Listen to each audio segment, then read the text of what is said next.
Hello students, फिर से आप सबों का स्वागत है। आज मैं आप लोगों को द नेकलेस से संबंधित जितने भी महत्वपूर्ण ऑब्जेक्टिव टाइप के क्वेश्चन आंसर है सभी को बताने जा रहा हूं। तो चलिए चलते हैं क्वेश्चन की ओर।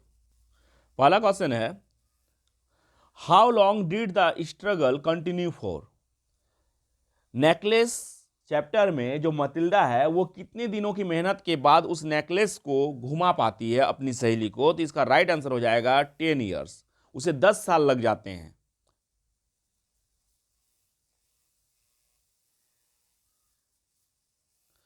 What do you mean by the word डिसमे। डिसमे का मतलब क्या होता है? डिसमे का मतलब होता है shock, surprise, concern, all of the above. What does she think she deserves.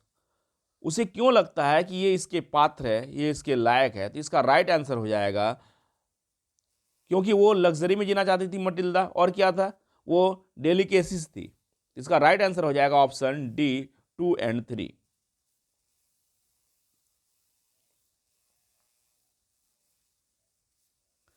How did the husband expect her to react on handling her the letter. आखिरकार उसके हस्बैंड को क्या लगा था कि जब ये इन्वेलप दिया जाएगा कि पार्टी में हमें शामिल होने के लिए न्योता दिया गया है, तो उसकी वाइफ क्या हो जाएगी, उसकी वाइफ खुश हो जाएगी। इस तरह उन्हें उम्मीद थी। What is the actual state of her family. आखिरकार मटिल्डा का फैमिली किस प्रकार का था? वे लोग गरीब थे। What did she dream of while having dinner. जब वो डिनर कर रही थी तो क्या सपना देख रही थी? उसका वो क्या ख्वाब देख रही थी? वो देख रही थी कि elegant dinner and the exquisite food and the marvellous dishes, all of the above. वो ख्वाब देख रही थी कि मुझे बहुत सारी अच्छी अच्छी चीज़ें खाने में मिली हुई है ना।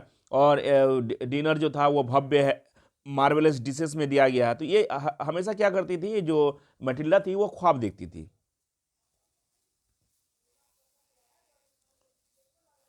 How much was the necklace actually worth. आखिरकार वो जो नेकलेस है उसका एक्चुअल दाम कितना था? उसका एक्चुअल दाम था 500।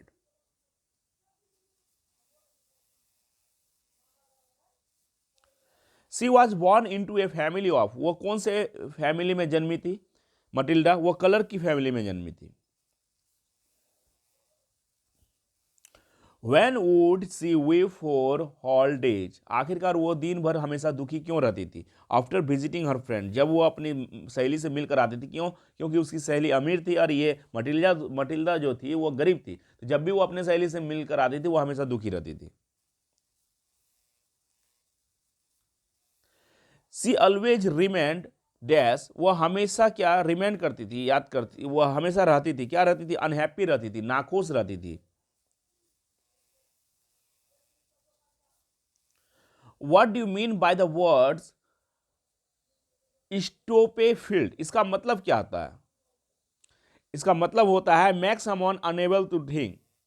मतलब किसी चीज के बारे में सोचने के लिए मजबूर करना या सोचते रहना। What did his face look like upon hearing the amount her wife ask from him.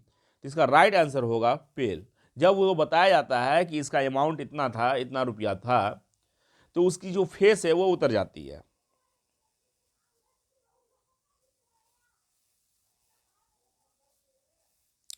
Who is the author the story the necklace. Necklace के लेखक कौन है? गेडी मॉपेसेंट।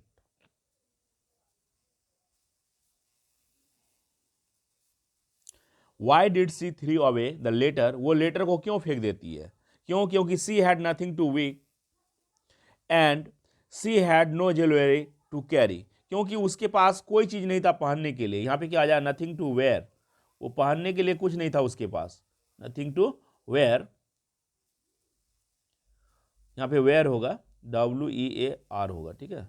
उसके पास पहनने के लिए कुछ नहीं था। And she had no jewellery. उसके पास कोई गहना भी नहीं था पहनने के लिए। इसका राइट आंसर हो जाएगा D, both A and B.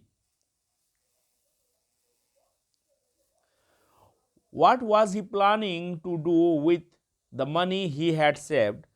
आखिरकार वो क्या प्लान करते हैं कि उसके पास जो बचत था, जो पैसा जमाए हुए था, रखा हुआ था, उससे क्या करेगा? तो बाय हर ए ड्रेस। वो क्या सोचे थे कि उसके लिए एक ड्रेस खरीदेंगे। Buy a gun for himself, invest somewhere, all of this. आखिरकार जो पैसा उसके हस्बैंड बचा के रखे थे, वो सोचे थे कि हमें क्या करना है, समर विजिट में हंटिंग के लिए जाना है। वो समर विजिट के लिए रखे थे, समर वैकेशन के लिए रखे थे, लेकिन मतिल्डा का फिर वो ड्रेस खरीद लेते हैं उस पैसे से। इसका राइट आंसर हो जाएगा buy a gun for himself. वो सोचे थे कि हमें क्या करना है, एक हंटिंग के लिए गन खरीदना है।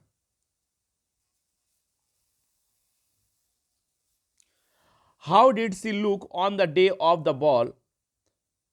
जिस दिन पार्टी थी तो पार्टी में मतिंडा किस तरह दिख रही थी, तो वो इलिगेंट दिख रही थी, जर्जियस दिख रही थी, फुल ऑफ जॉय, वो अच्छी दिख रही थी, बहुत खूबसूरत दिख रही थी, और वो बहुत ज्यादा खुश थी। इसका राइट आंसर हो जाएगा all of the above. Did he agree to give her debt money. क्या वो एग्री हो जाते हैं, उसके हस्बैंड जो हंटिंग के लिए समर वेकेशन के लिए जो पैसा बचा के रखे थे, तो वो अपनी वाइफ मटिल्डा के ड्रेस को खरीदने के लिए एग्री हो जाते हैं। तो इसका राइट आंसर हो जाएगा yes. What solution did the come of to. कौन सा सोल्यूशन बाहर आया, कौन सा समाधान निकला, तो asking her friend to lend some of her jewel. जब उसके पास गाना नहीं था तो वो सोची कि ऐसा करते हैं कि उसकी फ्रेंड जो है, अपनी फ्रेंड को बोलते हैं और उससे वो क्या करते हैं, गहना उधार ले लेते हैं। What seems as the next problem to her. आखिरकार कौन सा प्रॉब्लम फिर सामने आ जाता है उसके लिए, तो हैविंग नो ज्वेल्स। जब वो सोचती है कि मैं किसी तरह क्या करूंगी, उसकी वाइफ मटिल्डा सोचती है कि मुझे पहनने के लिए कुछ नहीं है, तो उसके हस्बैंड एग्री हो जाते हैं उसे ड्रेस दिलाने के लिए। लेकिन फिर समस्या उत्पन्न हो जाता है कि ड्रेस तो अब आ गया, लेकिन अब हमारे पास गहना नहीं है।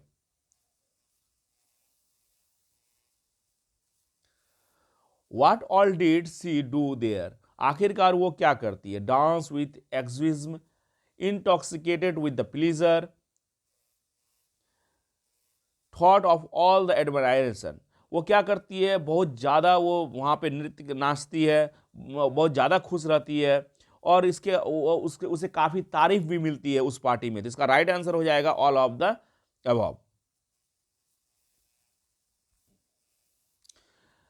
हाउ डिड दे पे फॉर द न्यू ज्वेल्स। आखिरकार जब नया गहना, उसका गहना जो है ना, जो मतिल्डा अपने फ्रेंड से ली थी, तो उसका गहना खो जाता है, तो आखिरकार उसे फिर किस प्रकार से वो पे करती है, तो उसका राइट आंसर हो जाएगा using money gave by his father and ब्रोइंग।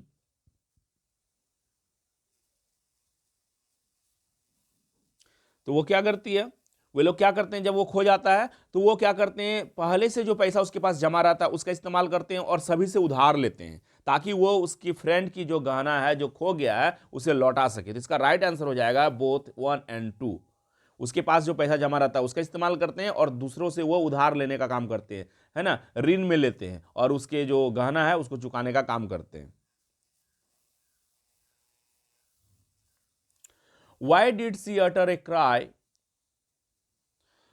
The jewels were not to be seen when she reached home. जब वो घर पहुंचती है पार्टी करने के बाद, और वो आईने के सामने खड़ी होकर देखती है कि उसके गले में गहना नहीं है, तो वो क्या करती है, वो रोना स्टार्ट कर देती है, चिल्लाना स्टार्ट कर देती है। What did they do to buy themselves time? वो क्या करते हैं, stop answering the friend calls.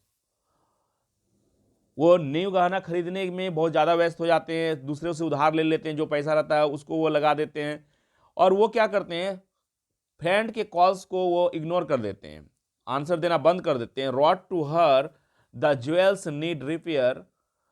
और वो क्या करती है, वो एक लेटर लिखती है अपने फ्रेंड को कि तुम्हारा जो गहना है वो थोड़ा हम रिपेयर करने के लिए दिए हैं, ताकि उसको थोड़ा टाइम मिल सके। And distracted her from the necklace. और वो इस तरह से क्या होती है, वो थोड़ा अपना संतुलन को खो देती है। तो इसका राइट आंसर हो जाएगा none of the above.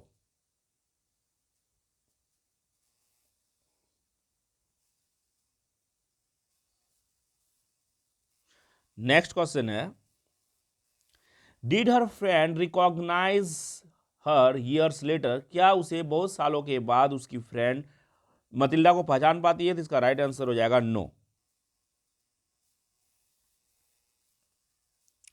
What solution did her husband come up with. कौन से सॉल्यूशन को वो निकालते हैं, तो telling her to wear natural flower in the name of jewels, वो सोचते हैं, जब पहले उसके पास ज्वेलरी नहीं रहता है तो वो सोचते हैं, उसको सजेशन देते हैं कि ऐसा करो कि नेचुरल फ्लावर लगा लो। ये एक सोल्यूशन खोजते हैं, क्योंकि उसके पास पैसा नहीं था और ना ही उसके पास गहना था।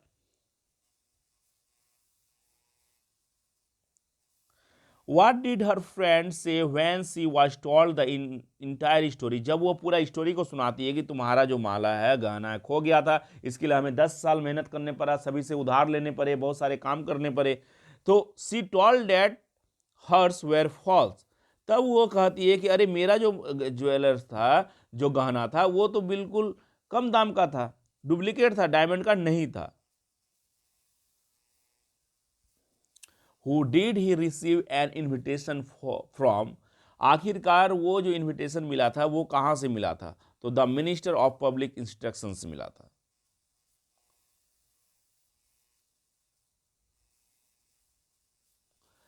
What all did they do as an attempt to find the necklace? आखिरकार वो नेकलेस को पाने के लिए क्या क्या करते हैं? तो सबसे पहले he went looking for it, वो इधर उधर देखते फिरते हैं कि कहाँ पे कहीं गिरा तो नहीं है। वेंट टू द पुलिस, वो पुलिस के पास भी जाते हैं। And posted an advertisement for it offering a reward, वो पोस्टर भी छपवाते हैं कि जिसको भी ये गहना मिला होगा, लौटाएगा तो उसे अच्छा इनाम दिया जाएगा। तो इसका राइट आंसर हो जाएगा all of these. what did what all did they do to repay, वो रिपे करने के लिए, फिर से गहना को लौटाने के लिए वे लोग क्या करते हैं? तो send away the maid and charge their lodgings, husbands working the evening and the night to all of these. तो वो क्या करती है? वो सबके यहाँ काम करती है, मेट का काम करती है। दूसरी बात क्या है कि सभी से उधार लेती है, और उसके हस्बैंड जो है वो नाइट शिफ्ट में भी काम करते हैं ना, दिन में तो काम करते थे और डबल वो नाइट शिफ्ट में भी काम करते थे। इन सभी चीज़ों को करने के बाद वो उसके उधार चुकाने लायक पैसा वो इकट्ठा कर पाते। इसका राइट आंसर हो जाएगा ऑल ऑफ दीज। तो स्टूडेंट्स, अगर आप मेरे चैनल में न्यू हैं तो मेरे चैनल को जरूर सब्सक्राइब करें और ज़्यादा से ज़्यादा शेयर करें। Thank you.